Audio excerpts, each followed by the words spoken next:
In my opinion, when atheism is taken to extremes, it is as bad and as harmful as any other sort of fanaticism. Since I became interested in YouTube earlier this year, I have watched both channels devoted exclusively to Christianity and channels exclusively dedicated to atheism. I soon became aware of the hostility between some Christians and some atheists. This hostility has spilled over onto other videos, especially the ones dealing with natural disasters and human deformities. I do not believe in Christianity and I am not an atheist, and I soon became aware that neither of the more extreme of these groups were tolerant towards people who disagreed with them or raised what I thought were reasonable questions. When questioned or challenged, I found the Christians tended to quote the Bible as an infallible and unquestionable source of fact.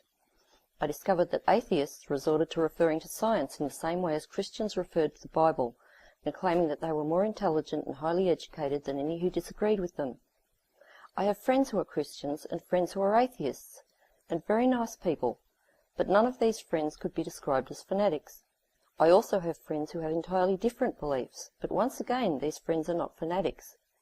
I was asked recently in a video comment, how can atheists be fanatics? Surely they just have a disbelief in God? I have also seen somebody's comment that it would be a wonderful thing to be brought up in an atheistic family. I will answer both of these comments now.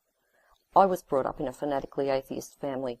My mother was 44 and my father 57 when I was born. My father, born in 1904, came from a family who belonged to the Church of England. His first wife was a Catholic.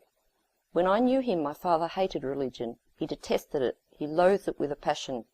My mother had belonged to a family who were non-practicing Methodists. She agreed with my father, as she did with most things. My father spat contempt on all religions, as did my mother. They claimed that when you were dead, definitely dead. Final. I heard these diatribes week after week after week of my early life. As I grew older, they became fanatically agnostic. They then lectured me with the undisputed fact that there was a chance that there was something more after death. I say undisputed, honestly, as there was no disputing or debating with my parents unless I wanted to be physically hurt and mentally humiliated, which I didn't. As I grew older still, they changed again. They became absolutely certain that there had to be something after death, and that this belief was the right one. In the words of my father, there must be something more. Final. This, my friends, is what I believe fanatical atheism to be. Jesus and God were curse words, to be spat out and poured scorn upon, all the time that I knew my parents. I left home when I was 17. My parents are both dead now, but do I like them? No. I'm very glad that they're dead. I know that not all atheists are like this, but I have found some on YouTube who are. This disturbs me. If you doubt me and you believe in science, then I suggest that you try the simple experiment that I have. Go to a busy Christian video. Type in that, as Christians following the teachings of Jesus, you think that they could surely forgive Lucifer, who was, after all, an angel of light. Then go to a popular and busy atheist channel and, referring to the video, type in that you believe in a higher power. There is no need to specify what type of higher power you believe in, and there is no need to write that you're a Christian, because any fanatical atheist will automatically label you as a fundamental Christian who believes in a holy book. Then wait and see all the comments come pouring back at you. In my short experience, neither group can let your comment pass or even ignore it. Compare the comments that you receive and you will probably discover, as I have, that both groups of extremists sound very alike. The tone is the same. I might add here that growing up in an atheist family was not wonderful.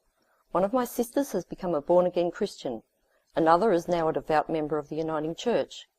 I, who am neither atheist nor Christian, believe in a higher power whose ultimate form I have no preconception of. My brother is one of the most unlikable and intolerant people who I have ever known. Like my father, he pours contempt and personal insults on any who disagree with his atheism and his strict adherence to science. This is the reason that I believe that fanatical atheism, as is the case with most fanaticism, is ultimately harmful, especially to those who have the absolute misfortune to grow up in the family of the devoutly bigoted and extremist atheists who force their dogmatic disbelief upon the defenceless ears of their young. This is ultimately a plea to atheists for tolerance and moderation, and for allowing your children freedom of expression and the chance to make up their own minds, rather than having you try to stifle them by smothering them with your disbelief. Thank you.